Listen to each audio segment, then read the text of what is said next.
পৃথিবীতে যত মানুষ সৃষ্টি করেছেন সকল মানুষকে আল্লাহ তাআলা একটা নিরাপত্তা দিয়েছেন। বলুন সুবহানাল্লাহ।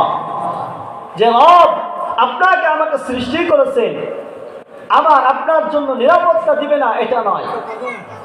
প্রত্যেকটা মানুষের নিরাপত্তার জন্য আল্লাহ তাআলা প্রত্যেকটা মানুষের সঙ্গে ফেরেশতা এইভাবে লিপিবদ্ধ করে ফেরেশতা সৃষ্টি করে দিয়েছেন তাদের জন্য পাহারার জন্য।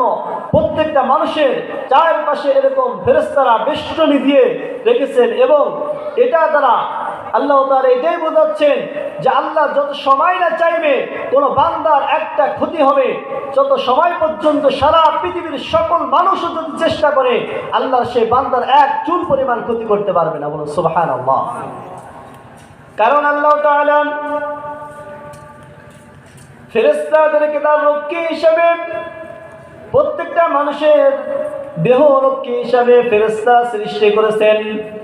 তাদেরকে আল্লাহ তাআলা মানুষের সঙ্গী হিসাবে দিয়েছেন এবং আল্লাহ পাক রব্বুল আলামিন এটাই বলে দিয়েছেন যদি আল্লাহ তাআলা যত সময় পর্যন্ত না আপনার আমার কোনো অকল্যাণ চাইবেন তত সময় পর্যন্ত আপনার আমার সামান্য কোনো অকল্যাণ হবে না। আবার আপনার আমার কল্যাণের জন্য আল্লাহ তাআলার উপর থেকে লিপিবদ্ধ হবেন সব কিছুই সেই মহান রব্বুল আলামিনের হাতে। সুতরাং আপনি আমি দুনিয়ায় যদি চাই, দুনিয়ার কোনো জালিমের ভয়ে, দুনিয়ার কোনো স্বৈরাচার শাসকের ভয়ে, দুনিয়ার কোনো মানুষের ভয়ে যদি আপনি আমি দিন থেকে ইসলাম থেকে ফারেক হতে চাই, তাহলে যদি আপনি আমি চাই এটা আমার আপনার জন্য দুনিয়ার মোহে পড়ে আমরা ফারেক হয়ে যাব, দুনিয়ার মোহে পড়ে দুনিয়ার লালসায় পড়ে আমরা এটা হারাবো। কিন্তু মনে রাখবেন আল্লাহ পাক রব্বুল আলামিন যত সময় পর্যন্ত না চাইবেন আপনার আমার কোনো ক্ষতি কেউ করতে পারবে না। কিন্তু ইতিপূর্বে এই বুঝটা আমাদের ছিল না। আমরা এই বিশ্বাসটা অন্তরের ভিতরে পোষণ করতে পারিনি।